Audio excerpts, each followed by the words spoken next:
Bismillahirrahmanirrahim. Alhamdulillahi rabbil alamin. Wal aqibatu lil muttaqin wala udwana illa ala adh-dhalimin. Wassalatu wassalamu ala nabiyyina Muhammadin wa ala alihi wa ashabihi ajma'in. Allahumma anfa'na bima 'allamtana wa 'allimna ma yanfa'una wa zidna 'ilma. Ол бүткүл аламдардын жаратуучусу, бүткүл аламдарды башкарып турган, бүткүл аламдарды рызык менен камсыз кылып турган Аллах субханаху ва таала чексиз мактоолор. Андан соң сүйүктүү кулу сиздин биздин пайгамбарыбыз Аллах тааламдын эң жакшы көргөн пайгамбарыбыз Мухаммад саллаллаху алейхи вассаламга жана анын үй бүлөсүнө Аллах тааламдын салават саламдарын айтабыз. Андан соң сүйүктүү пайгамбар саллаллаху алейхи вассаламдын өмүр баянын улантабыз. Демек өткөнкү сабагыбызда сиз менен биз пайгамбар саллаллаху алейхи вассаламдын Ухуд согушу жөнүндө сөз кылганбыз. Караңыздар, сиз менен биз Ухуд согушуна толугу менен токтолуп бир нерсеге ынандык. Ухудтун экинчи жарымында капырлар, тактап айтканда мушриктер мусулмандардан үстөм келишти. Мусулмандардын көпчүлүгүн өлтүрдү, шейит кылды. Дээрлик мусулмандар капырларга, мушриктерге караганда 2 эсе көп өлдү. Бул да болсо алардын кандайдыр бир деңгээлде мусулмандардын үстүнөн колу бийик келгендигинин далили болуп эсептелет. Бирок ислам аалымдары бир нерседе ихтилаф кылышат. Ушул согушта мушриктер утканбы же уткан эмеспи деп. Эгерде терең дыккаттык менен изилдеп карап көрө турган болсо, мусулмандардын үстүнөн утуучу эч кандай абалдар аларда байкалган эмес. Мисалы карап көрө турган болсок, меккеликтер мусулмандардын аскер жатагын, тактап айтканда гарнизонун деп коет, ошол жерин ээлик кыла алган эмес. Мусулмандарды толугу менен Ухуд ошол майданынан толугу менен кууп чыгара алган эмес. Бул биринчи.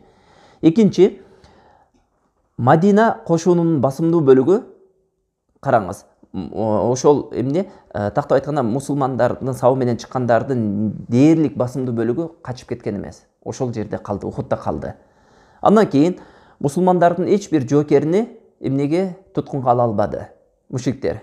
Эгерде утту дей турган болсок, Бадырда мусулмандар толугу менен ушул жогорку айтылган нерселерге ээлик кылган. Ошол себептүү кескин түрдө биз Бадырда мусулмандар ийгиликке жетти, утту деп айта алабыз. А бирок мушриктер бул сапар бул нерсеге жеткен жок. Андан ошондой эле капырлар мусулмандардын эч нерсесин олжо кылып ала албады. Эч нерсесин олжо кылып ала албады. Дагы ага кошумча болгон нерсе, мусулмандар өз позицияларын араң коргоп турган учурда мушриктер согуштун 3-чү бөлүгүн баштап жеңишти акырына чыгарып коюуга батына албады. Мусулмандарды толугу менен аягына кырып жок кыла албады. Ошондой эле жанагы арабтарда ушундай адат болчу, ал адат кайсыл бир жак уткан болсо, ошол уткан жерде 3 күн ошол жерде түнөп өздөрүнүн үстөмдүүлүгүн бүт ааламга көрсөтүү деген адаты бар эле. Алар ал нерсени кыла алган жок. Балким согуш бүтүп бүтпөй атып эле алар Меккеге шашылышты. Түшүнүктүбү? Андан кийин мусулмандардын мал дүйнөсүн колго алып, бала чакарларын туткунга алуу үчүн Медине шаарына кирип бара алган жок. Тактап айтканда ошол кирип барууга эрдик кыла албады. Бул да болсо мусулмандардын үстүнөн ута албагандыгынын далили. Түшүнүктүбү?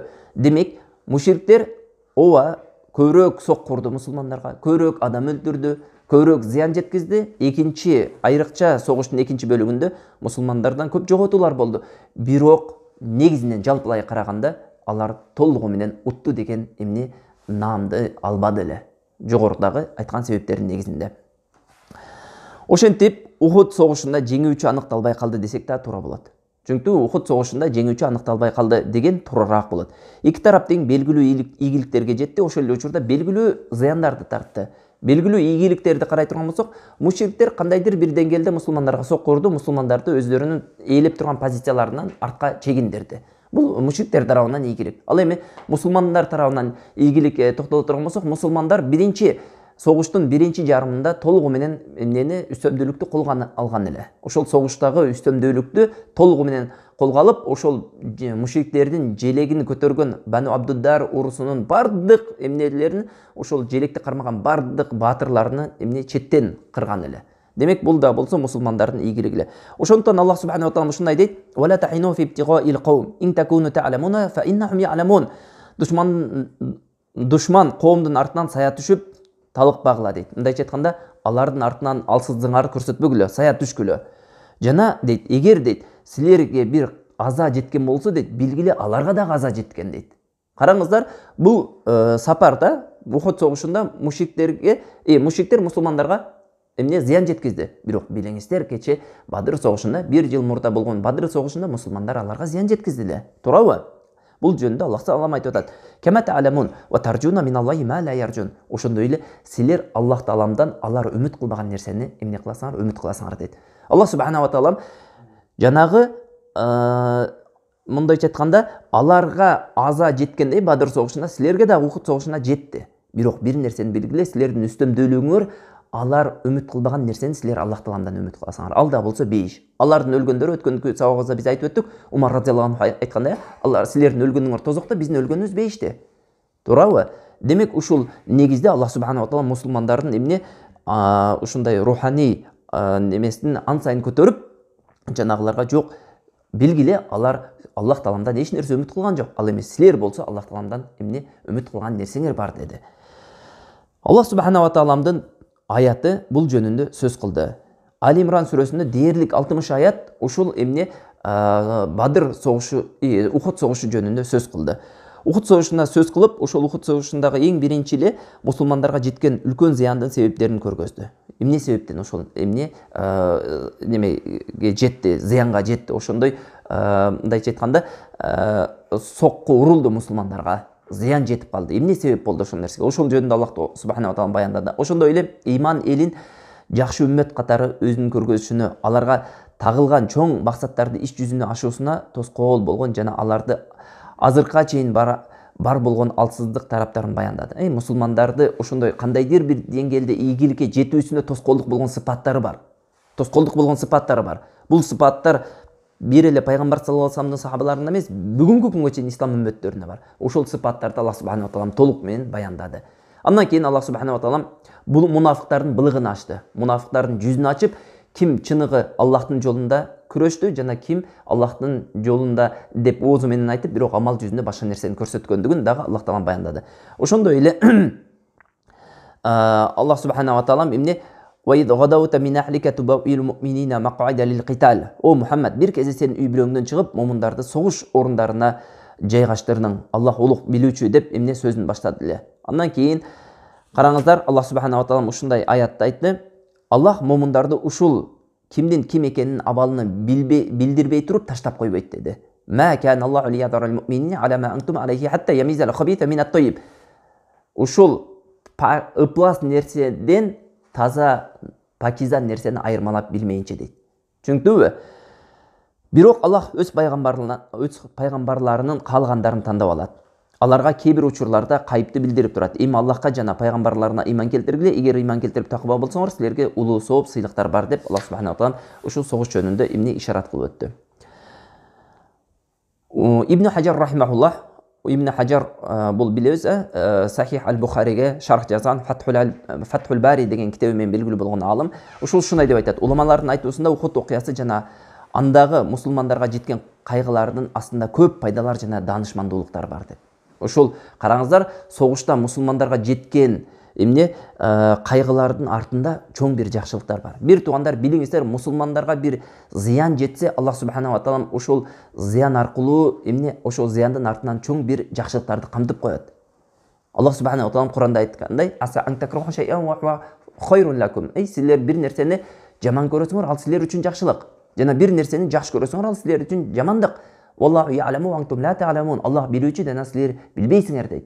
Момун мусулмандарга караңыздар, эгерде ушул Ухуд согушуну жакшылап, изилдеп, карап, ой жүгүртүп, тадаббур кылып көрө турган болсок, бул Ухуд согушунун артында чоң жакшылыктар бар эле. Андай кайсыл жакшылыктар бизге белгилүүлөр барбы дей турган болсок, караңыздар, мусулмандарга бейбаштыктын жана пайгамбар саллаллаху алейхи ва салламдын буйругуну аткарбай коюштуктун акыбети кандай экендигин Аллах субханаху ва таала көргөзүп койду.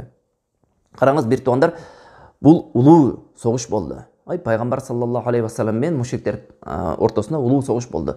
Аллах субханаху ва таала пайгамбарларына эмне жеңишти убада кылган. Бирок ал жеңиш кээде сыноолордун артында турат, бир туугандар. Билиңиздер, бул жеңиш сыноолор аркылуу келе турган жеңиш болушу мүмкүн. Ошол эле учурда, бир туугандар, бир пайгамбар саллаллаху алейхи ва салламдын бир эле эмнесини буйругуну аткарбай коюштук, ушундай чоң бир зыянга жеткенге себеп болду. Караңыз, ошол жерде Абдуллах ибн Жахштын башчылыгынын астында 50 жаачанды коюп, пайгамбар саллаллаху алейхи вассалам менин буйругум келмейинче биз утуп атсак дагы түшпөгүлө, утулуп баратсак дагы түшпөгүлө деген буйругуна моюнсунбай түшүп кеткендиги себептүү мусулмандар эмне зыянга учурады. Эми караңыздар, бүгүнкү күндө сиз менен биз пайгамбар саллаллаху алейхи вассаламдын канчалаган сүннөттөрүн таштап койдук, канчалаган буйруктарын аткарбай койдук. Эми ойлойсуздарбы, пайгамбар саллаллаху алейхи вассаламдын сахабалары, караңыздар, сахабалар бир буйрукту таштап ушундай эмне зыянга жетти. Эми сиз менен биз канчалаган пайгамбар саллаллаху алейхи вассаламдын сүннөтүн таштап, пайгамбар саллаллаху алейхи вассалам буйруган нерселерди аткарбай ийгиликке жетебиз деп. Жок, албетте, бул нерсе болбойт. Бул Аллах Тааламдын сүннөтү, бир туугандар. Сиз менен биздин ийгилигибиз, сиз менен биздин жеңишибиз таквалыктын артында, бир туугандар. Сиз менен биздин жеңишибиз эч качан биздин адатыбызда эмес, биздин саныбызда эмес, биздин куралыбызда дагы эмес. Умар ибн Хаттабтын сөзү, бир туугандар, ушул мааниге жакын сөз айткан. Биз капырлардан дайым эмне, эгерде ута турган болсок, эмне биздин таквалыгыбыз менен утабыз деген. Эгерде биз дагы алар сыяктуу күнөөгө батып кете турган болсок, алар дайыма бизден саны жагынан дагы үстөм келген, жана курал жагынан дагы үстөм келген. Анда бизди алар жөн эле эмне басып коет деген. Бир туугандар, бул акыйкат. Караңыздар, 1400 жылдык тарыхыбызды жакшылап изилдеп көрө турган болсок, пайгамбар саллаллаху алейхи вассаламдан кийин 4 халифа болду. Алтын доору деп аталат. Ошол доор ислам тарыхында алтын доор деп аталат. 4 халифанын доору. Андан кийин падышачылык башталды. Аммавилер келди, андан кийин Аббасилер келди, Батынилер келди, анан Усманилерге өтүп, Усманилердин 600 болуп, анан 1924-жылы халифалык тарады, бузулду. Эми караңыздар, ошол пайгамбар саллаллаху алейхи вассаламдын 4 халифасы өткөндөн кийин туура Аббасилер жана Аммавилер кандайдыр бир ийгилик жарата алды. Бул нерсеге сөз жок. Иншалла келечекте Аллах Таалам насип болсо, бул нерсеге дагы кенен ушул тарыхка токтолобуз. Бирок караңыздар, бир туугандар, Аббасилер алсыздашып барып, акыры Усманилерге өткөндөн кийин Усманилер кыйла алсыздашып калган. Кыйла алсыздашкандыгы себептүү Усманилердин дагы башында Усман, ошо Эртургулдун уулу Усмандарга өткөндө бийлик күчтүү болчу. Акыйкатта мусулмандар иззаттуу жашайт эле. Мусулмандар менен эсептешет эле, капыр өлкөлөрү бардыгы, ошол эле христиан өлкөлөрү, Европа өлкөлөрү жана башка капыр өлкөлөрү эсептешет эле. Бирок аягына барып мусулмандар алсыздашып кетти. Алсыздашкандын эң чоң себеби, бир канча факторлор бар, бир туугандар, эң чоң себептердин бирөөсү күнөөгө терең кирип кеткендиги. Алымдар ушул нерсе деп айтат, ушул Османилерде ширк аябай кенен тарап кеткен дейт. Бир туугандар, билиңиздер, Аллах Тааламдын максаты эгерде орундалбай турган болсо жердин үстүндө, ал коомго Аллах Таалам ийгилик бербейт. Пайгамбар саллаллаху алейхи вассаламдын эң негизги максаты эмне эле? Жердин үстүндө таухидти орундатуу эле го. Туурабы? Жалгыз кудайлуулукту, тактап айтканда, жалгыз Аллага сыйынууну орундатуу эле. Эми канчалык сан көп болбосун, бир туугандар, канчалык сан көп болбосун, бирок ошол максат орундалбай турган болсо, ал үммөттөн ийгилик кетет. Бир туугандар, жада калса кээ бир алымдар Орто Азияга жетип келген ушул балени, орустардын бастырып келүү балесини ушундай деп баяндаган. Орустар, караңыздар, христиан динин тутунгандар, адашкан эл. Биз бул нерсеге якын менен ишенебиз. Аллах субхана ва таала Куранда ар бир окуат намазыбыздагы Фатиха сүрөсүндө эмне дейт? Гайрил магдуби алейхим ва лад-далин дейт. Бизди үстүнө карың түшкөндөрдүн катарына кошпогун жана адашып кеткендердин катарына кошпогун. Ал адашкандар кимдер? Христиандар деп айткан.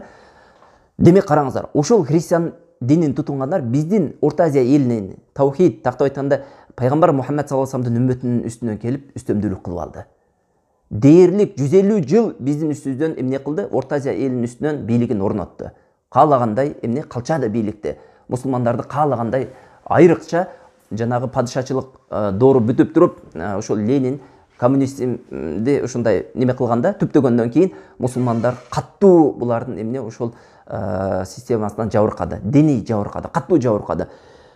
Эми караңыздар, ушундай суроо пайда болот, мусулмандар хактын үстүнө болсо, мусулмандар туура диндин үстүнө болсо, Аллах Таалам эмне үчүн жеңишти алып койду деп. Алымдар ушундай деп жазат. Аллах Тааламдын ал үммөттөн, ушул үммөттөн, Орто Азиядан жеңишти алып койгондугунун себеби, капырларды алардын үстүнөн үстөмдүк кылып койгон эң чоң себеби катары ошол жерде Орто Азияда ширк аябай кенен тарап кеткен дейт.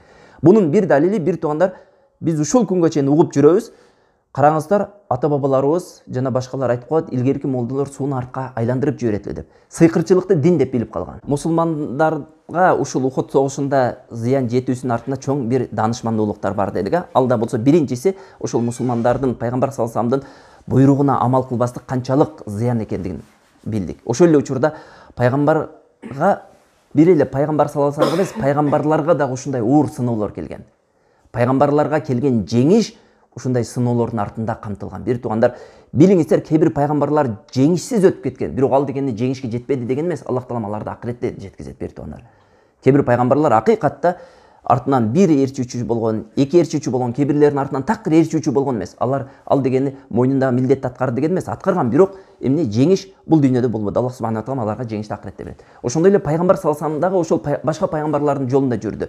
Демек, пайгамбар саллаллаху алейхи вассаламга дагы жеңиш ушундай бир кыйынчылыктардын жана ушундай бир сыноолордун артында камтылган эле.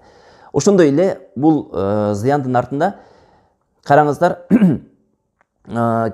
жеңиштин кечигүүсү мусулмандардын ичиндеги эмне текеберчилигинин сынуусуна себеп болот. Караңыздар, канчалык жеңиш болсо мусулмандар сабырдуулукка эмне өзүнү үндөйт, сабырдуулукка эмне болот, бекем боло баштайт. Ошол канчалык сабырдуу болгон сайын Аллах субхана ва таала алардын жеңишин жакын кылат. Түшүнүктүбү? Ошондой эле дагы бир жакшылык, бир туугандар, Аллах субхана ва таала алдындагы эң улук өлүм бул шейиттик өлүм. Аллах субхана ва таала алдында акыйкат, бир туугандар, бул нерсеге эч кандай талаш жок. Шейиттик өлүм бул Аллах таала алдында эң даражасы бийик болгон өлүм. Пайгамбарлардын астында жүргөн сахабалар, айрыкча пайгамбарыбыз Мухаммад саллаллаху алейхи вассалам астындагы сахабалар шейиттик өлүмдү дуа кылып сурашкан, бир туугандар. Шейиттик өлүмдү сурашкан жана Аллах субхана ва таала ошолордун көпчүлүгүнө шейиттик өлүмдү насип кылган. Эгерде мындай согуш болуп мусулмандар орус тили менен айтканда пораженияга учурабай турган болсо, утулууга учурабай турган болсо, мусулмандар анда каерден шейиттик өлүмдү алат? Каерден алат мусулмандар? Ушундай улук өлүмгө, ушундай даражасы бийик болгон өлүмгө каерде жетет? Демек, бул да болсо мусулмандардын арасынан Аллах субхана ва таала ыкластуулардын терип эмне шейит өлүмүнө ошол Ухуд согушунда алып кетти. Бул да болсо утулуу эмес эле, балким мусулмандар үчүн утук эле. Караңыздар, мусулмандар эмне ошол жерде согушту. Утса, Аллах тааламдын сөзүн бийик кылат эле. Утулса, Аллах таалам алдында шейит болуп барат. Мусулмандардын эки жагы тең. Койур, бир туугандар, акыйкат бул нерсе бардык мусулмандарды шыктандырат. Динине бекем болгон мусулмандарды шыктандырат. Себеби мусулмандар утса, ушундай эмне ишенимде, ушундай бекем, якын менен согушкан, утса, Аллах тааламдын сөзүнө бийик кылат. Эгерде утула турган болсо, Аллах таалам алдында шейит өлүм менен барат. Эки жак тең. Койур мусулмандар үчүн, эч кандай мусулмандар үчүн зыян жок эле. Демек, көрдүңүздөр, ушундай Ухуд согушу сыяктуу Аллах субхана ва таала кээ бир учурларда мусулмандарга ушундай зыяндуу болгон согуштарды жазып, бирок андан артынан чоң көптөгөн эмне жакшылыктарды жазып коюусун Ибн Хаджар рахимахуллах эмне ошол жерде айтып өткөн. Эми ушул согуш бүттү. Андан кийин анын ортосунда эмнелер болду? Бир канча кичинекей Ахзаб согушуна чейин кичинекей согуштар, сариялар болуп турду. Мусулмандар ошол Ухуд согушуна кандайдыр бир деңгээлде зыян жеткенден кийин мусулмандардын ичиндеги жанагы душмандары, жөөттөрдөн жана мунафыктардан турган душмандары жана сыртындагы бедуиндерден жана башка душмандары эми козголо баштады. Мусулмандардын кандайдыр бир деңгээлде Бадыр согушунда жеткен эмнеси, авторитети кичине болсо дагы солгундай түштү. Демек, жанагылар баш көтөрүүсү күтүлгөн эле нерсе эле. Баш көтөрүп, пайгамбар саллаллаху алейхи вассаламга өздөрүнүн өнөрлөрүн көрсөтүүсү, кээ бирлер мусулмандарды кыруу үчүн аракеттенүүсү бул күтүлгөн эле нерсе эле. Себеби айрыкча ошол Мединеде жашаган мушрик мунафыктар, ошол эле учурда жөөттөр мусулмандардын ушундай зыян жетүүсүн, зыянга учуроосун күтүп эле турган эле. Булардын чырагына май тамды. Булар ушул мүмкүнчүлүктү пайдаланыш керек эле. Эгерде бул мүмкүнчүлүктү коюп жибере турган болсо, алар өздөрүн кечирбейт эле. Ошол себептен ушул Ухуд согушунан кийин ошол мунафыктарга байланышкан жана эмне жөөттөргө, Мединеде жашаган Бану Надир деген жөөттөргө байланышкан бир окуя болду. Ал жөнүндө ылдыйракта токтолобуз иншалла. Караңыз, Абу Салама сариясы. Абу Салама сариясы Ухуд согушунан кийин мусулмандарга ушундай Талха жана Салма деген өрөөндөгү ошондой уурулар, Хуайлеттин эки уулу, Талха жана Салма деген эки уулу мусулмандарга каршы эмне адам чогултуп жаткандыгын угуп калды.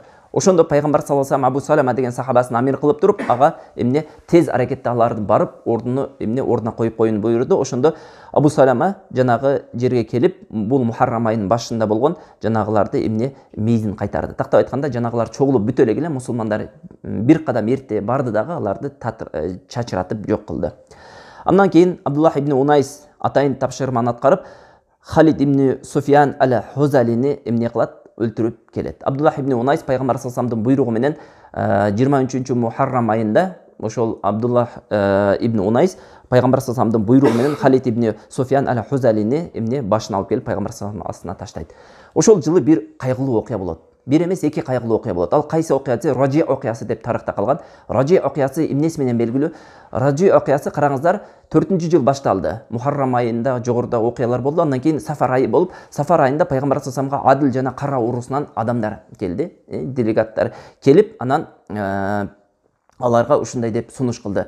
Бизге ушундай жакшы талим берген, Куран үйрөткөн адамдарды жөнөтсөң дейт. Biz барып ошол элдерибизге аралаштырып жиберсек, элдерибизге кичине исламдан талим тарбия беребиле деген үмүттөбүз деп эмне кылды? Жанагыларды пайгамбар саллаллаху алейхи сурады. Ошондо пайгамбар саллаллаху алейхи Марсат ибн Абу Марсат башчылык кылып 6 сахаба дейт. Бирок Бухариде келген риваятта 10 сахаба. Ал риваятта Асим ибн Сабитти башчы кылып жөнөткөн дейт. 10 сахаба, Аллаху а'ла ва а'лам, ошонусу туурарак болсо керек. Ошол 10 сахаба барып, анан эмне болот? Жанагы жерде алар күндүзү жолдо баратып отун чогултат эле, отун чогултуп сатып, ошо менен кечинде тамактанып, ошол Ражи деген жерге жеткенде, караңыз, Хузайлдын Бану Лахьян урусунан жанагы эмне жардам сурап туруп, мусулмандарга каршы эмне кылат? Ошол жерде кыянаттык кылат. Мусулмандарга каршы кыянат кылып, жанагы жерде мусулмандарды бир канча топ барып кууп, жанагыларды кээ-бирлерин өлтүрүп коет. Демек, Ражи окуясына токтолуп атабыз. Ражи окуясы эмне үчүн Ражи деп аталып калган себеби? Караңыздар, жанагы Марсат ибн Абул Марсат, же болбосо башка бир риваятта Асим ибн Сабит деген сахабанын жетекчилигинде 10 сахабаны эмне жанагы Адил жана Кара урунун элчилери келип алып баратып, Ражи деген суусу кенен болгон жерге жеткенде жанагылар кыянат кылат. Кантип кыянат кылат? Жанагы жерде жашаган Хузайлдин Бану Лахьян деген урусу болот. Ошолорго барып жалгандан эле бизге мусулмандар кол салды деп алардан эмне кол чогултуп келип, жүздөй жаачаны жанагы жерде мусулмандарды кууп барып өлтүрүп коет. Мусулмандар тоонун үстүнө чыгып кетет, бирок жанагы жерде жалган убаданы берип, түссөңөр силерде эч кандай зыян жетпейт, эч кандай нерсе кылбайбыз деп түшкөндөн кийин жанагыларды өлтүрүп коет. Ошолордун ичинен Хубайб жана Ади деген, Хубайб жана Зейд дегени калкыла түшпөй коет. Бирок жанагылар дагы жалган убада берип, анан жанагыларды түшүргөндөн кийин алардын кол бутуну жанын жиби менен байлап, анан эмне кылат? Мушриктерге апарып сатып жиберет. Мушриктерге апарып жанагыларды кулдукка сатып жиберет. Караңыздар, ошол мушриктерге барып, жанагы мушриктер аларды катыл кылышат, өлтүрүшөт. Себеби булар Бадыр согушунда ошол мушриктердин эң чоңдоруну өлтүргөн болот. Хубайб дагы, ошол эле учурда Зейд дагы. Ошондо Хубайбты жанагы даргасынын алдын, өлтүрөрдөн алдын жанагы алып келгенде, ошондо Хубайб ушундай деп айтканки, эгер мага мүмкүнчүлүк берсеңер, мен 2 рекет намаз окуялайын деп. Анан жанагылар мүмкүнчүлүк берет, 2 рекет намаз окуйт. Аябай ушундай сонун кылып, кооз кылып намаз окуйт. Анан намаздын бүткөндөн кийин айтат: "Эгерде мени өлүмдөн коркуп атат деп силер ойлогонуңарда, мен мындан да узунураак кылып окумакмын" деп. Мына ошол күндөн баштап ар бир ушул даргасылоочу, мындай шейит болуп, зулумдук менен даргасыла турган адам 2 рекет өлүмдөн алдын намаз окушту, ошондон кийин неме болгон, сүннөт болуп калган дейт. Анан жакшынакай ырсаптарын окуйт. Ошондо жанагы асып жаткан мушриктер ушундай деп айтат: "Эй, Хубайб" дейт, "эгерде сенин ордуңда Мухаммад болсо ыраазы болот белең" дейт. "Сен уже өлүмгө кетип атасың, ошо Мухаммад үчүн кетип атасың. Андан көрө ошо Мухаммад сенин ордуңда болсо жакшы көрөт белесиңби ошол нерсени" дегенде, "Аллах менен касам ичип айтам" дейт. "Мен" дейт, "үйдө жыргап отуруп Мухаммаддын" дейт, "бутуна бир тикен кирүүсүнө ыраазы болбоймун" дейт. Караңыздар, ушундай эрдик бул. Субханаллах, пайгамбар саллаллаху алейхи вассаламга болгон сүйүүсү, динге болгон сүйүүсү булардын эң акыркы деминде дагы байкалып турган. Булар пайгамбар саллаллаху алейхи вассалам үчүн бүтүн нерсесин курбандык кылганга жөн эле тилинин учунда эмес, амалы менен ошол нерсеге даяр болгон. Бул акыйкат, бир туугандар. Өткөнкү сабагыбызда дагы айттык, пайгамбар саллаллаху алейхи вассалам үчүн өзүнүн жанын курбандык кылган сахабалар жөнүндө айтты. Көрдүңүздөрбү, пайгамбар саллаллаху алейхи вассалам алып келген дин үчүн, пайгамбар саллаллаху алейхи вассаламды коргош үчүн булар эч качан эч нерсесин аяган эмес. Ошон үчүн сахабалык ушундай эмне шарапатка ээ болушкан. Сахабалык шарапат бул ар кимге насип кылган эмес, бир туугандар. Ар кимге насип кыла турган бул даража эмес. Сахабалык, бир туугандар, даже эгерде илими андан кийинки доордо келген алымдарга караганда төмөн болсо дагы, сахабалык даражасы менен алар бардык нерсени ашып кеткен. Себеби пайгамбар саллаллаху алейхи вассалам эң сонун кавым менин кавым, андан кийинкилер, андан кийинкилер деген. Ал дегени сахабалар пайгамбар саллаллаху алейхи вассаламды көрүү шарапатына ээ болгон. пайгамбар саллаллаху алейхи вассаламды көрүү шарапаты өзү бул эң чоң бир бактылуулук. Элестеткиле, көрүп туруп ошолорго иман келтирген жана ошол имандын үстүнө өлгөн ошол сахабалардын бардыгы. Туура 124 миң сахаба болгон ошол ажылык коштошуу ажылыгында алардын бардыгы тарых китебине жазылган эмес, белгисиз, алардын канчалаган белгисиз болуп кетти. Бирок караңыздар, белгисиз болушуна карабастан пайгамбар саллаллаху алейхи вассаламды көрүп, пайгамбар саллаллаху алейхи вассаламен бирге ажылык кылып, пайгамбар саллаллаху алейхи вассаламдан талим, бир тамганы үйрөнүштүк бул эң чоң шарапат. Андан кийинки келген табииндер, андан кийинки табииндерге караганда даражасы жогору болот. Даже эгерде илим жаатынан караганда ылдыйраак болсо дагы. Түшүнүктүбү? Андан кийин ошондой эле Зейдти дагы Уқба ибн Харис деген мушрик, Хубайбты ошо Уқба ибн Харис деген мушрик өлтүрдү. Себеби Хубайб бул Бадыр согушунда анын атасын өлтүрүп койгон эле. Андан кийин мугалимдердин башчысы Асимдин денесини ошол мушриктер чын ынануу үчүн чындап эле өлдүбү? Асим же болбосо бизге жалган айтып койдубу деп жанагы жерге адам жөнөтөт, тоонун башына. Анан тоонун башына адам жөнөткөндө жанагы жерде Аллах субханала таала арларды жөнөтөт, жанагы ары эмне жанагы келген мушриктерди жакын жолотпой коет. Себеби бул Асим ушундай дуа кылган болот. Аллахым дейт, о Аллахым дейт, мен сага менин денемди мушрик кармабайт, мен дагы мушриктин денесин кармабайм деп убада бергем деп өлгөн дейт. Көрдүңүздөрбү? Аллах субханала таала ошол мушриктердин нажас колунан эмне кылып коет? Жанагы Асимдин ушундай шейит болгон денесин сактап коет. Ошол эле жылы, ошол эле айда ошол окуяга уда дагы бир окуя болот. Ал Мауна окуясы деп аталып калган. Мауна окуясы кандай болуп, эмне себептен ушундай Мауна деп аталып калды, эмне себептен кайгылуу окуя деп аталып калды десе, караңыздар, Абу Барра Амир ибн Малик деген киши пайгамбар саллаллаху алейхи вассаламга келип, ошол жерде пайгамбар саллаллаху алейхи вассаламдын даватын угуп, исламды кабыл алгандыгында, кабыл албай четке каккандыгындагы эмне кылбайт, айтпайт. Ошол эле учурда пайгамбар саллаллаху алейхи вассаламга ушундай суранат, бизге эгерде ушундай жакшы кары, бизге талим бере турган адамдарды жөнөтө турган болсоңуз, биз Нечт элине барып ошол жерге эмне кылат элек дейт, адамдарга ислам динин үйрөткөнгө жакшы өбөлгү болот эле дегенде, пайгамбар саллаллаху алейхи вассалам ал Нечт эли исламга катуу душмандык кылганын билет эле. Бирок айтат, ол Нечт элинин душмандыгы кандай болот дегенде, жанагы эмне Амир ибн Малик деген мен өзүмдүн кепилдигиме алам, тактап айтканда өзүмдүн коргоомо алам деген. Ал убакта ошол жанагы өзүнүн коргоосуна алгандан кийин ага эч бир эмне душман жана башка бирөөлөр тийбейт эле. Ошондой өздөрүнүн адаты бар эле.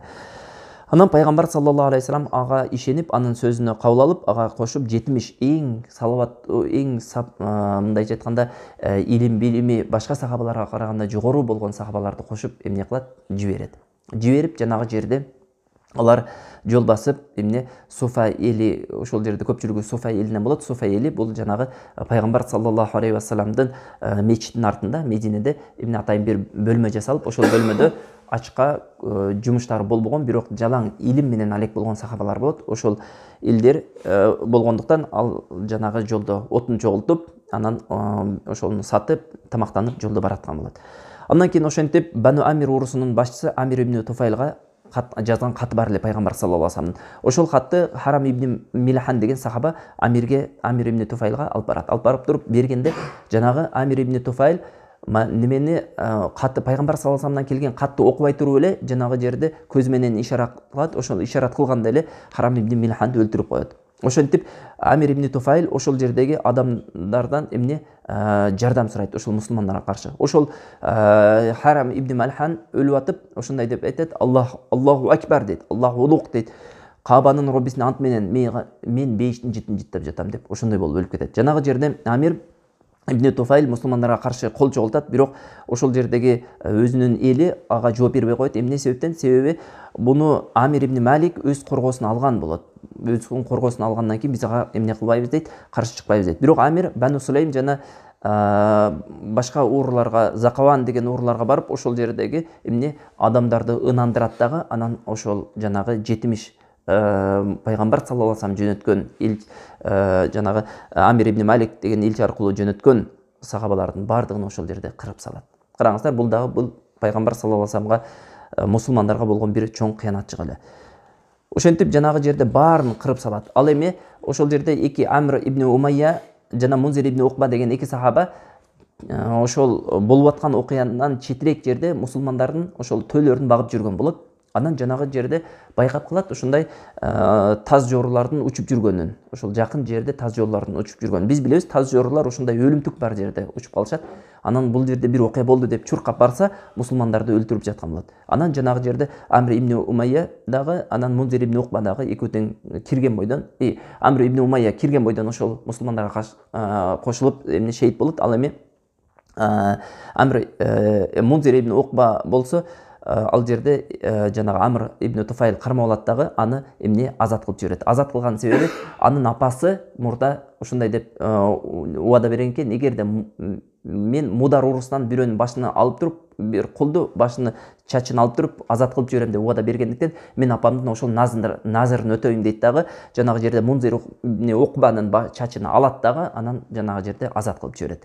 Азат кылып жиберип, анан пайгамбар саллаллаху алейхи вассаламга кайтып келет Мунзир ибн Укба. Мунзир ибн Укба жолдо келатып, анан Каркара деген жерде бир дарактын астында көлөкөдө уктап жатса, ошол учурда Бану Кинанадан, Бану Килаб урусунан эки жигит келип, ошонун алдына жатып эс алып калат. Жанагы жерде ачуусу келген Мунзир ибн Укба жанагыларды эмне экөөсүн тең өлтүрүп коет. Экөөсүн тең өлтүрүп коет.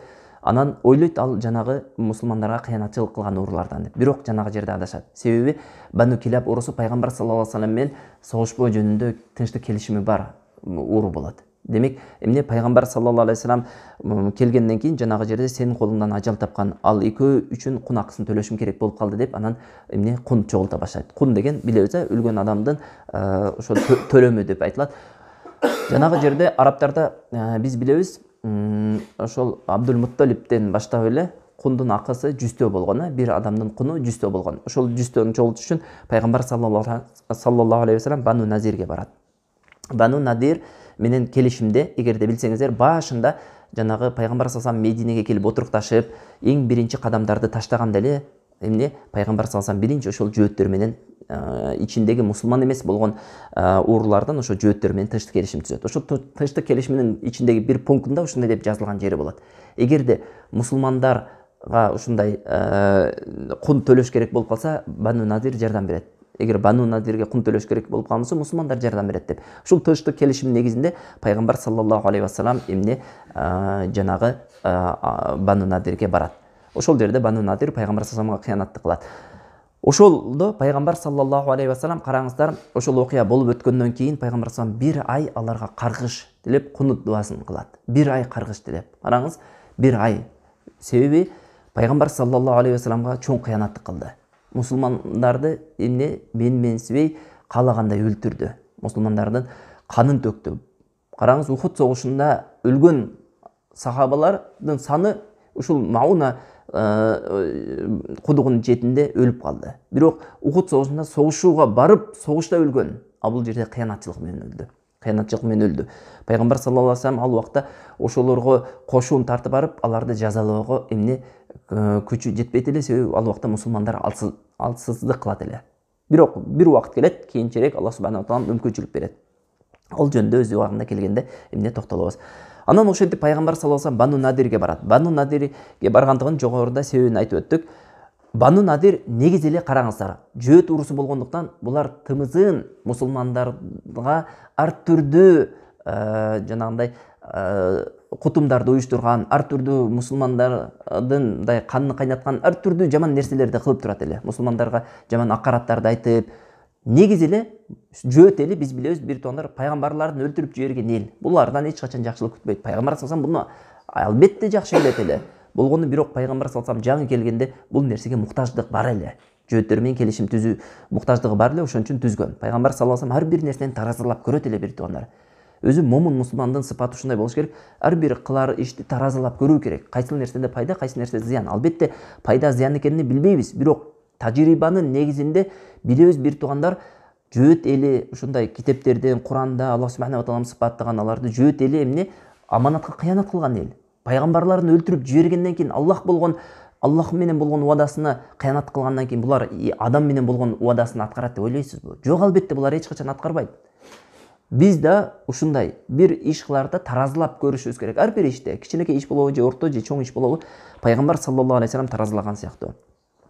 Пайгамбар саллаллаху алейхи вассалам айрыкча Ухуд согушунда мусулмандарга зыян жеткенде, булар ан сайын чырагына май коюлуп, жанагы душмандыгы ан сайын күчөдү. Бану Надирди мусулмандарга болгон ушунчалык күчөп, мусулмандарга каалаган жеринде тийишип, каалаган жеринде каалаган нерселерин кыла баштады. Анан пайгамбар саллаллаху алейхи вассалам караңыз, ошол мушриктерге жанагы кунду суроо үчүн ошол жөөттөргө барат, өзүнүн сахабаларын алып, Абри ибн Убайя аз-Замири жанагы дарактын түбүндө өлтүрүп койгон эки адамга кунду төлөп бериш керек эми мусулмандарчы. Бану Килаб урусуна кунду эки адамдын кунун төлөп бериш керек эле. Эми ошон үчүн жанагы жерге барганда, ал жерде пайгамбар саллаллаху алейхи вассалам менен биргеликте Абу Бакр, Умар, Али, ошол сыяктуу чоң-чоң сахабалар болот. Пайгамбар саллаллаху алейхи вассалам барып жанагы жерде эмне кылат? Сүйлөшөт. Бану Надир макул биз кеңешип көрөлү деп, сиздер отуруп туруңуздар деп кирип кетишет, өзлөрүнүн жыйынына өткүзүп алайын деп. Анан пайгамбар саллаллаху алейхи вассалам дуалдын ушундай жөлөнүп олтурган учур болот. Ошол учурда пайгамбар саллаллаху алейхи вассаламга Аллах таламдан Жибрил алейхиссалам келет дагы. Жибрил алейхиссалам айтат: "Булар сага кутум уюштурган жатат. Азыр сени өлтүрүүгө үстүңдөн таш таштап жиберебиз" деп келишти дейт. Себеби булар ошол немеге чебине киргенден кийин ушундай бул бир чоң мүмкүнчүлүк дейт. Эгерде бүгүн ушул мүмкүнчүлүктү пайдаланбасак, андан кийин мындай мүмкүнчүлүк болбойт. Алда болсо ошол Мухаммад олтурган жерден тегирмендин ташын алып барып үстүнө таштап жиберишибиз керек дейт. Бул нерсени ошол кавымдын эң бактсыз адамы Амр ибн Жахаш деген кимсе өз мойнуна алат. Мен ушул нерсени кылам дейт. Ошол жерде Салама ибн Мишкаб деген жөөт бирок ошого карабастан биздин тынчтык келишимибиз бар. Бул биздин кыянатчылыгыбыз болот. Бул нерсени кылбагыла дегенине карабастан жанагы ошол жогорудагы амалды өз жоопкерчилигине алып кылам деп атканда Аллах субханаху ва таала Жибрил алейхиссаламды жөнөтүп пайгамбар саллаллаху алейхи вассаламга билдирип коет. Пайгамбар саллаллаху алейхи вассалам унчукпай турат, тегин кетип калат. Жада калса алдындагы сахабалар байкабай калат ошол кетип калгандыгын. Анан пайгамбар саллаллаху алейхи вассалам Мединеге баратканда артынан Абу Бакр, Умар, Али ошол сахабалар чуркап берет. Эмне болду дегенде пайгамбар саллаллаху алейхи вассалам жанагы жерде болгон окуянын баарын айтып берет. Анан Мединеге келет дагы ошол жерде мусулмандан аттуу башчыларын жейип туруп, анан Мухаммад ибн Маслама деген сахабаны элчи кылып жөнөтөт. Баргындагы дейт, жанагы немеге Бану Надирге баргындагы 10 күн убакыт беребиз, 10 күндүн ичинде ушул кыянаттыгыңар себептүү силер менен биздин ортобузда келишим бузулду, чыгып кеткиле деп ушундай шарт коет. 10 күндүн ичинде чыгып кетсин дейт. Анан Мухаммад ибн Маслама барат. Мухаммад ибн Маслама барып жанагы шартты койгондо жанагы жөөттөрдүн жүрөгүнө коркут түшүп, макул деп анан кеткени камданып калат. Камданып калганда эми уже бүт нерсесин алып чыгып кетүүгө даяр болуп турган учурда Абдуллах ибн Убай ибн Салюл эмне кылат? Жанагы жерде жанагыларга барып ушундай убада берет: "Кетпегиле" дейт. "Биз силер менен биргебиз" дейт. "Эгерде силерди чыгарса, бизди дагы чыгарат" дейт. "Биз силер менен каршы алар менен согушабыз" дейт. Алар менен деген максат ким? Мусулмандар. Субханаллах, караңыздар, мунафыктардын кылган ишини. Пайгамбар саллаллаху алейхи артынан намаз окуп, пайгамбар саллаллаху алейхи менен бирге жүрүп, бир мечитте намаз окуган адамдардын ушундай кылган кыянатын караңыздар. Аллах субханаху ва таала бул жөнүндө аят түшүрөт. Ушундай деп айтат: "Алам тара иллаллазина нафaqu yaquluna li ikhwanihim". Караңыздар, мунафык болгон адамдар өздөрүнүн бир туугандарына, Аллах субханаху ва таала ошол жөөттөрдү ихванихим деп атады. Ошолордун ихваны. Кимдин? Момундардын ихваны эмес, ал мунафыктар, жөөттөрдүн ихваны, жөөттөрдүн бирадарлары. Ошол капыр болгон бирадарларына ушундай деп айтты дейт: "Мин ахлил китаби ла ин ухрижтум ланахружанна маакум". Эгерде силер чыгарсаңар, биз дагы силер менен кошо чыгабыз деди. Карасаңыздар, макум вала нутайю фикум абадан ахадан абадан. Биз силер үчүн эч кимге моюн сунбайбыз деп айтты дейт. Ва ин кутилтум ланансураннакум. Эгер согушсаңар, силерге жардам беребиз дейт. Валлаху яшхаду иннахум лакадибун. Аллах таалам көрүп турат, алар жалганчылар дейт. Акыйкатта ошондой да болот. Жанагы жерде Хуя ибн Ахбабдын жетекчилигинин астында Бану Надирди алар сатып коет. Пайгамбар саллаллаху алейхи вассалам кошун жыйып барып кылганда алар жардамга келбей коет. Ал кандайча болот? Хуя ибн Ахбаб пайгамбар саллаллаху алейхи вассаламдын элчисин дагы бир ирет элчи келип ошол шарттардын талабы аткарылып атабы деп сураганда, баргыла. Мындайча айтканда каттуу жооп берип коет: "Биз чыкпайбыз, колуңардан келген нерсени кылгыла" деп. Бул мусулмандарга оор учурайт. Эмне себептен? Караңыздар, мусулмандарда биринчиден анчалык курал жарак, анчалык байлык жок, ошол жөөттөрдөгүдөй. Жөөттөр эгер көтөрүлүш кыла турган болсо, мусулмандар кече эле жанагы Ухуд согушунда көп жоготууга учурады. Бул жерде дагы эгерде согуш боло турган болсо, мусулмандар эмне болушу мүмкүн? Жоготууга учурашы мүмкүн. Ушул кооптуу нерсе турат эле. Бирок пайгамбар саллаллаху алейхи вассалам өзүнүн карасаңыздар саясаты менен терең тыкыр изилденip көргөн саясаттын негизинде жана жакшылап таразылап көргөнүн артында ушундай деп айтты: макул деди, биз анда кошун тартып барабыз деди. Пайгамбар саллаллаху алейхи вассалам Мединеге Умму Мактумду халифа кылды дагы, орун басар кылып туруп, өзү Али ибн Аби Талибке желекти берип туруп, Бани Назирге каршы кошунду алып барды. Жанагы жерде алып барганда караңыздар, алар Бану Надир жанагы Мухаммед саллаллаху алейхи вассаламдын армиясы менен келгенин көрүп, өздөрүнүн коргонуна жашынып чыкпай койду. Карасаңыз, анан пайгамбар саллаллаху алейхи вассалам эмне кандай кадамга барат? Жанагы жерде жанагылардын ушундай дыйканчылык кылып жана курмаларды эккен болот, курмаларны кыя баштайт. Ошондо жанагы жөөттөр айтат: мусулмандар Аллах Тааланын тарабынан келсе ушул курмаларды кыйбайт эле. Курмаларда мындайча айтканда эмне күнөө деген сыяктуу айтканда, Аллах субханаху ва таала ушул Хашр сүрөсүнүн 5-аятында түшүрөт: "Ма катату мин линатин ау тарактумуха qaimatan ala usuliha fa bi'idnillah." Силер кырккан нерсе, калтырган нерсенин бардыгы бул Аллахтын изни менен болуп атат. Бул нерседе эч кандай күнөө жок деп. Жанагылар ошондой кырккандан кийин эмне жанагылар багынып берет. Ал эми жанагы убада берген Абдуллах ибн Убай ибн Салулчу десе, алар Аллах субханаху ва таала ушундай деп сыпаттады: "Камасали шайтани ид кала лил инсани укфур фаламма кафара кала инни бариун минка." Капыр болгон деп айткан адам сыяктуу деди. Шайтан келип бир адамга капыр болгон деген. Капыр болгондон кийин эми мен сенден аруумун, мага жакындашпагын деп качып кеткен шайтан сыяктуу болду булардын мисалы деди. Куттум ошондой болду. Коркпо, мен сен менен согушамын, эч жака чыкпагын деп айтты. Жанагы согушкан келген учурда эмне кылды? Жардамга келбей койду. Албетте мунафыктардын сыпаты ошондой. Карасаңыз, Аллах субханаху ва таала ушул Хашр сүрөсүндө ушул Хашр өзү Бану Надир жөнүндө түшүрүлгөн аят. Абдуллах ибн Аббас да айткан экен, Хашр өзү Бану Назир деп да атап койсо болот бул сүрөнү деп. Ошол жерде Аллах субханаху ва таала, эгерде билсеңиздер, Хашр сүрөсүндө 14-аятта Аллах субханаху ва таала ушул мунафыктар жөөттөрдүн сыпатын сыпаттайт. Кайсыл нерседеги сыпатыны? Албетте булардын сыпатын көп сыпатталган. Бирок бул жерде Аллах субханаху ва таала алардын согушуудагы сыпатын сыпаттайт. Кандай кылып согушат десе, алардын дайыма чептин артында туруп алып согушканын баяндайт. Бир туугандар, жөөт эли, карасаңыз, жөөт эли пайда болгондон бери батырлык көрсөткөн эмес, эрдик кылган эмес. Жада калса өздөрүнүн пайгамбарына: "Сен Аллахың менен барып согуша бергин, биз бул жерде отурабыз" деген. Жанагы пайгамбары келип, "Биз менен согушкыла, Аллах субханаху ва таала жеңиш берет" десе, "Сен Роббиң менен барып согуша бер, биз бул жерде отурап турабыз" деген. Көрдүңүздөрбү? Жөөт эли, бир туугандар тарых көргөн эмес, булардын эрдик кылып согушуп бир жерде болгондугун. Элестетиңиз, бир туугандар кылымдар болгон тарыхы бар булардын. Кылымдар болгон тарыхы жалаң кыянатчылык менен, алдамчылык менен, бузуклук менен, бүт жердин үстүндөгү ыпластык жаман иштери менен гана толгон бир туугандар. Эми ойлобоңуз, бүгүнкү күндө Палестинди басып келген жөөттөр жакшылык кылат деп. Мусулмандар менен болгон келишиминин үстүнөн келишим кылган келишимин өтөйт деп. Жок бир туугандар, антип ойлобоңуздар. Бүгүнкү күндө Палестин менен Израиль деген мамлекетти куруп алды. Албетте мусулмандар бул Израилди тааныбайт. Ал Палестинди мусулмандардын жери. Ошол жерде карасаңыздар, бир туугандар, анча-мынча тирешүү болуп калат. Жөөттөр, бир туугандар, ядерный держава деп айтсак болот. Эми мындайча айтканда, ядерный оружиясы бар. Мусулман өлкөлөрүндө биз билебиз, кайсы мамлекетте бар ядерный оружиясы? Пакистанда бар. Жок, Пакистанда эле бар. Жападан жалгыз Пакистанда гана бар ядерный оружиясы. Аларда пока иштеп чыга элек. Айтайын деген нерсе, Иран өзү иштеп чыккан учурда деле алардын мусулмандарга зыяны көбүрөөк немеге караганда, мусулмандарга караганда. Айтайын деген нерсе, бир туугандар, ядерный оружиясы бар. Ошол эле учурда бүт дүйнөдөгү эң кымбат ушундай курал-жарактарды алып келип, ошол менен согушуп атат. Ишенесизби? Эгерде жакшылап ошол массалык маалыматтарын карап көрсөңүз, согушкан учурунда мусулмандар тараптан таш ыргытылат. Жанагылар тараптан тишине чейин куралданган эмнелер келет, аскерлер келет. Ошондо дагы мусулмандарга эмне кылбайт, чабуул жасай албайт.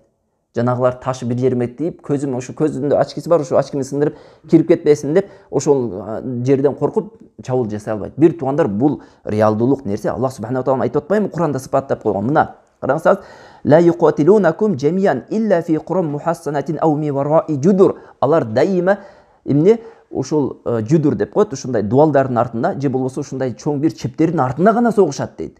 Бәсухум байнахум шадид.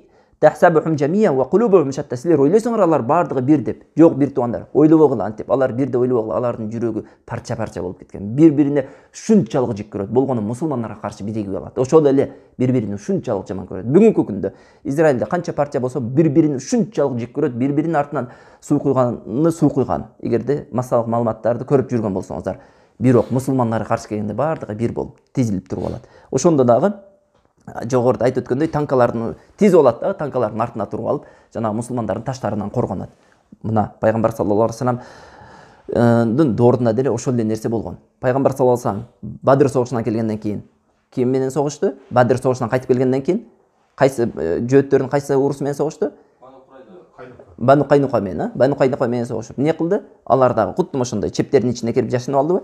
Андан кийин Ухуд согушунан кийин эстеп калыңыздар, Бану Надир менен согушат. Бану Надир дагы чебинин ичине кирип согушат. Караңыздар, Ахзабдан келип Бану Курайза менен согушат. Анда дагы чебинин ичине кирип алат. Худайбиядан келип Хайбарда согушат. Анда дагы чебинин ичине кирип алат. Ишенесиздерби? Жакшылап тарыхты, жакшылап назар салсаңыздар, бир согушунда баатырлык кылып, эрдикче чыгып, мусулмандарга чабуул уюштуруп, мусулмандар менен мындайча айтканда чоң майданда согушкан эмес. Аларга караганда бул согуш майданында кичине эрдикти көрсөткөн, мушриктер кичине күчтүүрөөк болгон. Ошол Хайбарда келечекте келебиз иншалла ушунчалык көп курал болгон. Ишенесиздерби, мусулмандардан дээрлик 2-3 эсе, 4 эсе куралдары көп болгон. Ал эле эмес, катапульттары болгон. Катапульттары ушунчалык куралдарга ээ болуп, 8 элестетесизби, 8 чеби болгон. Ошол 8 чебин болуусуна карабастан, ушунчалык күч болуусуна карабастан, аскерлердин саны көп болуусуна карабастан, мусулмандарга каршы эмне кылган? Чыга алган эмес. Булардын жүрөгүндө коркуу бар. Бир туугандар, бүгүнкү күндөгү мусулмандар таш менен коркутуп атат. Эстетиңиз, таш менен коркутуп жүрөт. Ошол бир жылы бир жаш бала таш менен бир уруп бир еврейди ошол аскерин өлтүрүп койгон. Бир уруп ошол аскеринин көзүнө кирип кетип өлгөн. Көрдүңүздөрбү, бир туугандар, айтайын деген нерсе, булардын сыпаты ошондой, согушууда эрди көрсөтө албайт. Согушууда эң коркок эл болуп эсептелет. Булар бир гана нерсеси менен белгилүү, жогоруда айтып өткөн эң жаман ыплас амалдары менен, жердин үстүндө бузукулук кылгандары менен гана белгилүү, кыянатчылык кылгандыгы менен гана белгилүү. Пайгамбар саллаллаху алейхи вассалам ошентип жанагы чепти курчок алгандан кийин жанагы жерде 6 күн тургандан кийин анан 6-чы же 7-чи күнү деп айтылат. Анан Аллах Таалам жүрөгүнө аларда коркуу салып, анан жанагы жерде эмне кылат? Багынып берет. Ак желегин көтөрүп чыгып, анан пайгамбар саллаллаху алейхи вассаламдын шарттарына ыраазы болот. Ошондо пайгамбар саллаллаху алейхи вассалам Хойя ибн Ахтаб жетекчилик кылган ошол Бану Назирдин бүтүнү чыгып кетүүгө буйрат. Эч курал жаракты албагыла дейт. Бирок бир төө көтөрө турган жүктү алып чыгып кеткиле дейт. Ошондо Аллах субханаху ва таала жада калса Куранда сыпаттаган ошо Хашр сүрөсүндө сыпаттаган эмне жанагы эшиктеринин, терезелерин көтөрүп чыгып кетет. Дүйнөнү сүйгөн эл, булар дүйнөнү ушунчалык жакшы көрөт. Ошол эгерде Аллах Таалам ушундай деп сыпаттайт, 1000 жыл берсе 1000 жыл дагы жашагысы келет. Ушунчалык дүйнөнү жакшы көргөн эл. Ошентип анан мусулмандарга 50 зот, 50 табылган жана 340 кылычтан турган эмне олжо тиет. Бирок бул олжо фай деп аталат, олжо деп аталбайт. Себеби бул согушсуз дейди. Демек согушсуз деген фай бул пайгамбар саллаллаху мүлкүнө өтөт жана пайгамбар саллаллаху өзү каалагандай аны эмне кылат? Бөлүштүрөт. Пайгамбар саллаллаху ошол жерде көпчүлүгүн мухажирлерге берет жана ансарлардан экөөгө берет. Өнүн бирөөсү Абудул Жанна, экинчиси Сахл ибн Хунайф болот. Себеби алар кедей жашашкан болот. Ошентип мусулмандар ошол согуштан ушундай жакшынакай эмне олжого жетишет. Алардын баарын чыгарып жиберишет. Андан кийин казаттар уланат. Казаттар кайсы казаттар болду дей турган болсок, Нажд казаты болот. Нажд казатыда Бану Мухаррим жана Бану Саалама урлары Мединеге кол салуу жөнүндө пайгамбар саллаллаху алейхи кабар жетип келет. Бул Гатафан урусунун бир кичинекей майдайлары болот. Анан жанагы жерде пайгамбар саллаллаху алейхи андан эрте барып жанагыларды коркутуу үчүн пайгамбар саллаллаху алейхи аскерлерин жөнөтөт. Жанагы жерде аскерлери барып немени басып коет. Андан кийин экинчи Бадыр казаты болот. Караңыздар, Бадыр казаты, биринчи Бадыр казаты биз өткөнбүз, Мында мусулмандар ийгиликке жетишкен. Андан кийин Ухуд согушунда эгер эстесеңиздер, Абу Суфиян келип эмне дейт? 1 жылдан кийин силер менен Бадырда жолугабыз деп эмне убада беребизби? Ошол жерде мусулмандар алардын ошол жана чакырыгын кабыл алган. Туурабы?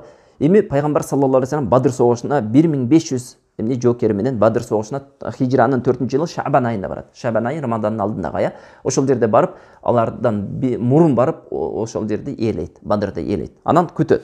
Анан ал жактан Мекке тараптан мушриктер чыгат. Мушриктер 2000 аскер менен чыгып, Абу Суфияндын башчылыгынын астында Бану Захран деген жерге келгенде, Абу Суфиян эптеп кайтып кетүү шылтоосуну издеп жанагы жерде быйыл түшүм жакшы болбой калды. Эгерде малыбыз майлуу сүттүү болгондо быйыл барып согуш келмекпиз. Түшүмүбүз аз болгондуктан артка кайтабыз дейт. Анын бардыгы мушриктер күтүп эле турган, аларга майда жагып, алар дагы бардыгы артка кайтып кетет. Ошентип мусулмандар өздөрүнүн эмнесини дагы бир ирет ушундай күчтүү экендигини жана мушриктерге караганда мындайча айтканда авторитети жогору экендигин ошол жерде дагы бир ирет көрсөтүп коет. Жанагы Ухудто ошундай кыйла төмөндөп кеткен мусулмандардын абийирин ошол Бадыр согушу эмне кылат? Кыйла көтөрөт.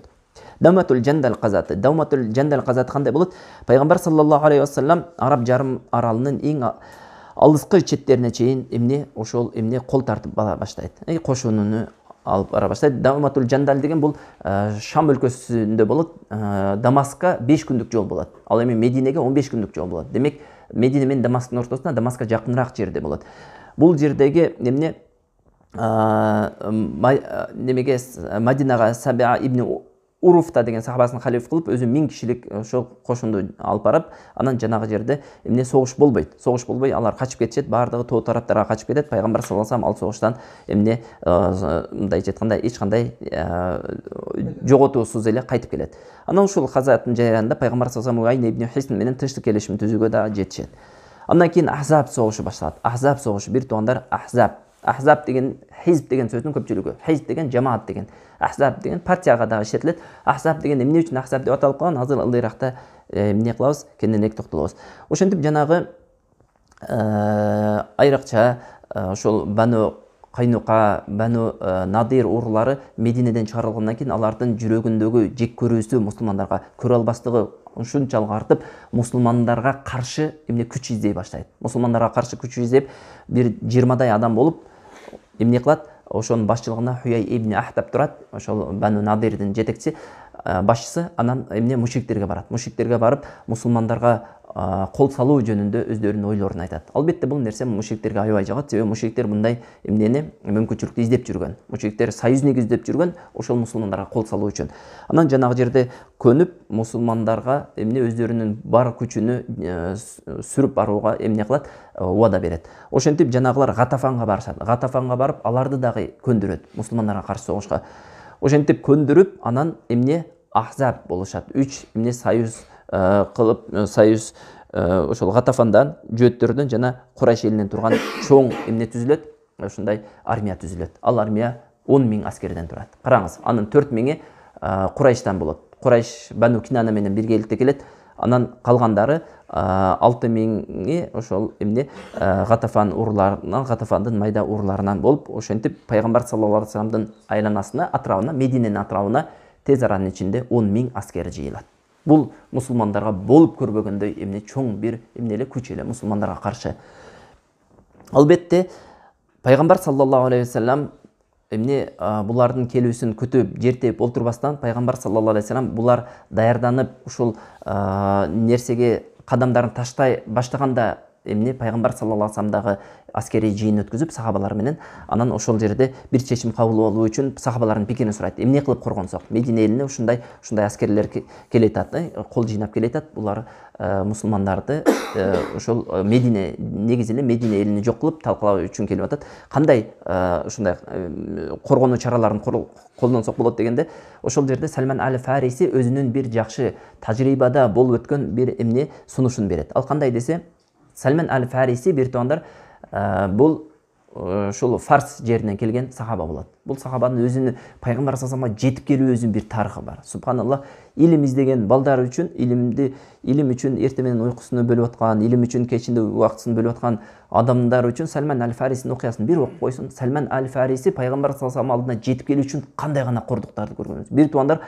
Салман аль-Фариси бир аттуу баштуу бийдин баласы болот. Ошол нерсеге разы болбостон дүйнөлүк нерсени таштап акыйкатты издеп чыккан инсан болот. Акыйкатты издеп жолдо ошол акыйкаттын жолунда нечендеген кордукту көрөт. Жада калса кулдукка сатылып кетет. Акыр аягында кулдукка сатылып анан Мединеге келип калат. Пайгамбар саллаллаху алейхи вассалам келген учурда кул болуп, ошол жөөттөрдүн колунда иштеп жүргөн адам болот. Эгер мүмкүнчүлүк болсо Салман аль-Фарисинин окуясын бир кылып коюңуздар, окуп коюңуздар. Эртең менен уйкуңуздар келип атканда, сабак окуу учурунда уйкуңуздар келип атса, ошонун окуясын бир окуп коюңуздар, бүт нерсени унуттурат. Карасаңыз, ошол Салман аль-Фариси ушундай деп эмне кылат? сунуш берет. Биз дейт, бизге ушундай душмандар келгенде аң казат элек дейт. Аң, хандак деп коет араб тилинде. Аң казып, ошол аңдан анан эмне душмандардыдан өзүбүздү коргойт элек дейт. Алар наркы бетинде, биз берки бетте туруп, эмне согуш, алар өздөрү максат кылган деңгээлде согуша албай, биз эмне ошентип коргонуп калат элек дейт. Пайгамбар саллаллаху алейхи вассаламга ушул пикир аябай жагып, пайгамбар саллаллаху алейхи вассалам эмне Мединенин түндүк тарабынан аң казууга буйрук берет. Буйрук эле эмес, пайгамбар саллаллаху алейхи вассалам өзү да келип ошол жерде катышат. Караңыздар, эмне себептен түндүк тарабы? Медине толуу ташка эмне оролгон шаар. Медине бир туугандар ушундай таштуу жер, ал таштар кырлуу таш. Ал жерден ат эмес, төө эмес, жөн кумурска өтүш дагы кыйыныраак. Ал эми ылдый тарабынан түштүгүнөн болсо Бану Курайза бар. Бану Курайза менен мусулмандардын эмне тынчтык келишими бар. Үмүт бар, ошолор ылдыйдан келеаткан душманды коргойт деп. Демек ошол себептен пайгамбар салам өйдөдөн, түндүктөн келеаткан жолду бууйт. Бууп туруп ошол жерге эң мындай айтканда тар жерине келет дагы ошол жерде кеңдиги 6 метр болгон аң казат. 6 метр, бул 6 метрге биз билебиз, бир туугандар адатта аттар секирип өтө албайт 6 метрден. Ошол себептүү пайгамбар салам ушундай кенен казат, аттар секирип өтө албай турган деңгээлде. Жанагы жерде аң казып, ошол жерде бир канча окуялар болот. Ошол окуялардын бирөөсү пайгамбар саллаллаху алейхи вассалам жанагы жерде аң казып атып жакшынакай ырсаптарыны токойт. Ал ырсаптар мисалы Аллахумма ла айша илля ал-айша ал-ахира фагфир лил ансари вал мухажира. Аллахым, чыныгы жашоо бул акыреттин жашоосу, ансарларды, мухажирлерди кечиргин деп. Ошондо ансарлар, мухажирлерден турган сахабалар да жон кылбай, нахну алладина бай'у Мухаммадан алал жихади ма бакина абадан. Биз Мухаммадка баяат берген адамдарбыз. Биз тирүү болсок жердин үстүндө, ушу тирүү жүргөн учурда Мухаммадты коргойбуз деп, жихадта Аллах Тааламдын жолунда ошондой согуш кылабыз деп жакшынакай ырсаптарыны ыртап, ошол жерде жанагы бири-бирине дем берип, жанагы аңды казат. Бир туугандар ал убакта экскаватор болгон эмес, ал убакта башка нерсе болгон эмес, ал убакта колдору менен казган. Керки деп коебуз, ошол керки сыяктуу куралдар менен казган. Караңыз, Медине шаарына баргандар жакшы билет, Мекке Медине шаары таштуу жер. Бир туугандар акыйкатта таштуу жер. Биздин жер сыяктуу топурак, канчалык казсаң деле топурак чыга турган жер эмес, таштуу жер. Ал жер эгер жарым метр каза турган болсоң, ал сен үчүн игилик. Эми элестетиңиздер, алар чоң аң казып атат. Албетте. Бул биринчи кыйынчылык. Экинчи кыйынчылык, ошол учурда мусулмандарда финансовый тартыштык болуп турган. Мусулмандардын экономикасы тез-тез согуш болуп турган жерде экономика биз туугандар алсыздайт. Экономика күчтүү болгон өлкө гана тез-тез согуш жүргүзө алат. Пайгамбар саллаллаху алейхи вассалам мусулмандарды эмне жанагы авторитетин көтөрүү үчүн бир канча согуштарды кылды ушул окуяга чейин. Эми демек мусулмандар аябай кыйналып турган учур болот. Карасаңыз, жада калса сасыган ушундай талканга суу кошуп жеп жүрдүк деген эмне сахабалардан риваят келет. Ошол учурда караңыз, пайгамбар саллаллаху алейхи вассаламга Абу Талха айтат, биз пайгамбар саллаллаху алейхи вассаламга ачкачылыктан арызданып келдик дейт. Курсагыбыз ачты деп келсек дейт, пайгамбар саллаллаху алейхи вассаламга ичибизге байлап алган ташты көрсөтсөк дейт, пайгамбар саллаллаху алейхи вассалам дагы ичин ачып көрсөтүлү, бир эмес эки таш бар экен дейт. Анан унчукпай калдык дейт. Бир мындай карасаң күлкүмүш да, бирок пайгамбар саллаллаху алейхи вассалам сахабалар Аллахтын дини үчүн эмнени гана күндү көргөн эмес. Бир туугандар, мисалы биз окуп жүрдүк, 9 жылдай окудук. 9 жылдай окуп, Аллахтын жолунда жүрүп, кээде киреше болбой калган учурда дагы бирок ачка калган эмеспиз. Аллах таалам өзү рызыктандырып турган да. Карасаңыз, эми биз анчалык кыйынчылыкты көрбөдүк. Сахабаларды Аллах субханаху ва таалам чоңураак сыноо менен сынаган. Ал да болсо көрдүңүздөр, ачкачылык. Көпчүлүк адамдар, айрыкча курсагын аябай жакшы көргөн адамдар, бир аш жебей калса, чийип кетет, туурабы? Кичине эле эртең менен чай ичпей сабакка келип алса, чийип кетет. Акыйкат бул. Эми караңыздар, сахабалар жихадка чыгып атышат. Ушундай чоң бир мындай келечекте жашоосу кылдын үстүндө боло турган жака чыгып баратат, ачка. Жанагы жерде мындай карасаңыз, сырттан караган адамга мындай суроо туулат. Эмне зарыл депчи? Ушуга эмне зарыл? Мунафыктарга окшоп эле ошол Мединенин ичинде жыргап эле бутун асып коюп жатса болот эле. Аларда Медине элинде кирешеси бар эле, курмалары бар эле, көпчүлүгүн, туурабы? Медине эли өтө жакыр жашаган эл эмес эле. Ошол эле учурда өтө бай эмес эле. Эмне зарыл ошол Меккеден келген адамдарды тосуп алып өздөрүнүн башына проблема эмне мүшкүлдү көбөйткөнгө. Бирок бир туугандар, иман деген ушундай нерсе экен. Эгер иман бир адамдын жүрөгүнө барып уялай турган болсо, ал адамды ачкачылык эмес, башка нерсе дагы эч нерседен токтотуп кала албайт экен. Жанагы жерде сахабалар өздөрү ачка болсо дагы ачкачылыгын сездирбей Аллахтын жолунда кызмат кылууну билет эле. Бул алар эмне менин жоопкерчилигим, мен бул үчүн жооп берем деп ошол жоопкерчиликти сезет эле. Караңыз, эгер эстесеңиздер, биз Мекке доорунда алсыз мусулмандардын кыйналгандарын токтолуп өтүп, аягында ушулардын ушунчалык кыйынчылыкка, тарых көрбөгөн каттуу азаптарга дуушар болуп, бирок ошого дагы сабыр кылып, артка кайтып кетпестигине бир канча 6 себепти ушул Мубарак Фури алып келгендигин окуп бергенбиз. Ошонун бирөөсү жоопкерчилик эле, туурабы? Жоопкерчилик. Сахабаларда ушул нерсе болгон. Жоопкерчиликти сезишкен. Мен жеткизбесем бул динди, мен эгерде бүгүн кызмат кылбасам, ким кызмат кылат деген нерсе болгон аларда.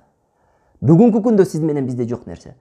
Бүгүнкү күндө ислам үммөтүндөгү дээрлик көпчүлүгүндө жок болгон сыпат ошолордо болгон. Мен жеткизбесем ким жеткизет деген.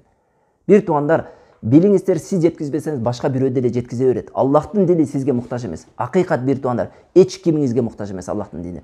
Аллахтын дини өзү туруш турпатында Аллахтын дини болгон үчүн деле жете берет. Бул Аллахтын дини нур. Сиз канчалык тосуучуларга жолукпаңыз, кол менен тосоо, бут менен тосоо, бул нурун чачырата берет. Эгерде иштеп калсаңыз, эгерде кызмат кылсаңыз, бул сиздин жакшылык таразаңызга соогуңуз кошулат. Өзүңүзгө гана пайда. Сиз Аллах Тааламдын казынасын көбөйтүп жибербейсиз. Эгер сиз кызмат кылбай уктап жаткан болсоңуз, Аллах Тааламдын казынасы азайып калбайт сиз уктаган себептүү. Бирок билиңиз сиз көп нерсени уттурганыңызды. Мына ушул нерсени сезет эле сахабалар.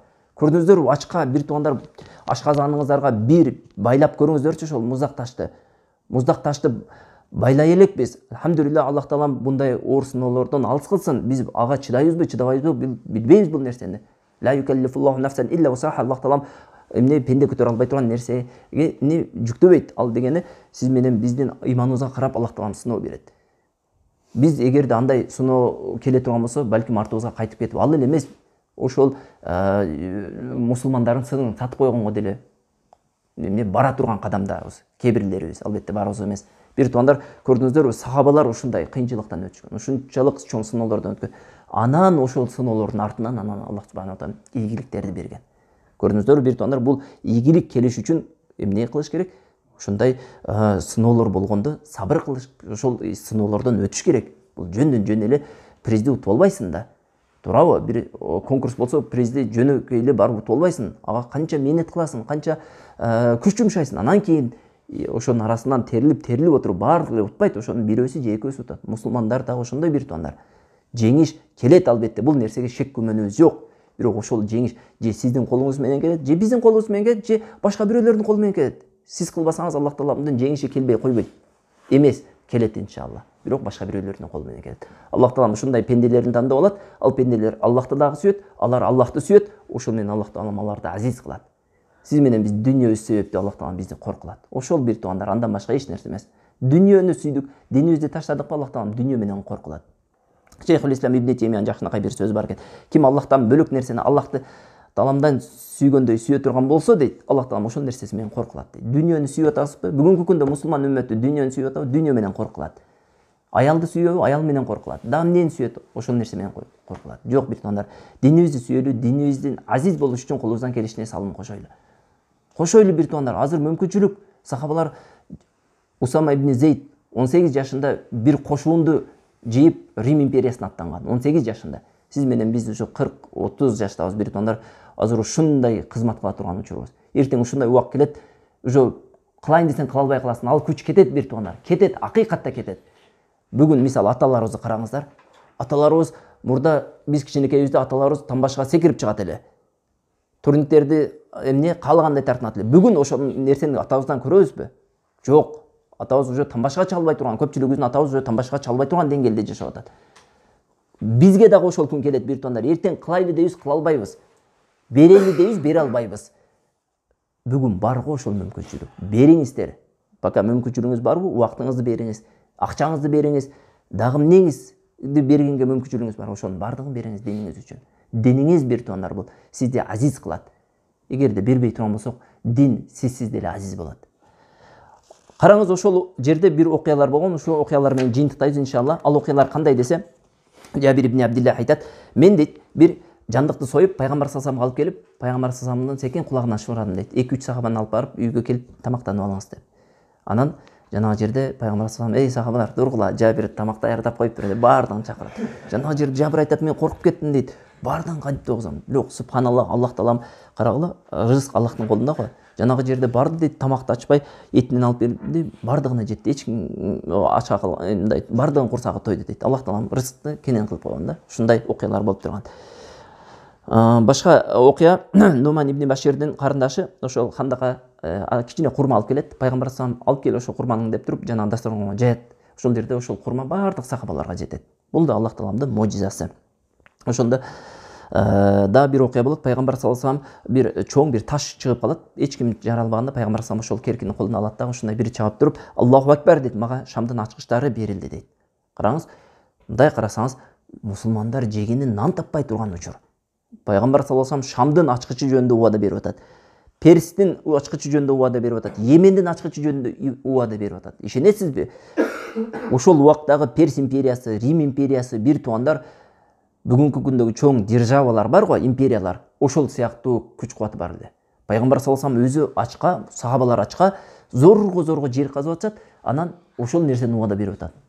Бирок пайгамбар саллаллаху алейхи билебиз, эмне эч качан жалган убада бербейт эле. Бул нерсе бир топ убакыт өткөндөн кийин ишке ашканы. Туура пайгамбар саллаллаху алейхи Рим империясынын кулашын, Перс империясынын кулашын көрбөдү, бирок ошол пайгамбар саллаллаху алейхи хандак казганда бирге турган сахабалар көрдү го. Умар ибн Хаттабтын убагында Рим империясы кулады, жана Перс империясы кулады. Туурабы? Ошентип пайгамбар саллаллаху алейхи вассаламдын астына эмне 10 миңден турган эмне аскер келди. Келгенде эле жанагы жерде хандакты көрүп баштар ооп калды. Мусулмандар, арабтар мындай немени согушта мындай ыкманы колдонгон эмес эч качан. Ошол хандакты көрүп эле эси ооп калды. Не болду? Эмне деген шумдук? Кандай кыла койду деп жанагы жерде кирейин деп эле кирерге жол таппай калды.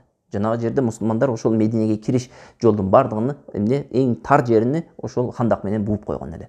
Жанагы жерде өтөйүн деп өтө албайт, жаатса жаасы толук жетпейт. Анан жанагы жерде аты күчтүү болгон, ушундай арабтын күлүк аттарын минген 3-4 секирип өтөт. Ошолордун бирөөсү Абдул-Вуд, Икрима ибн Аби Жахил, дагы Зирар ибн Хаттаб сыяктуу секирип өтөт.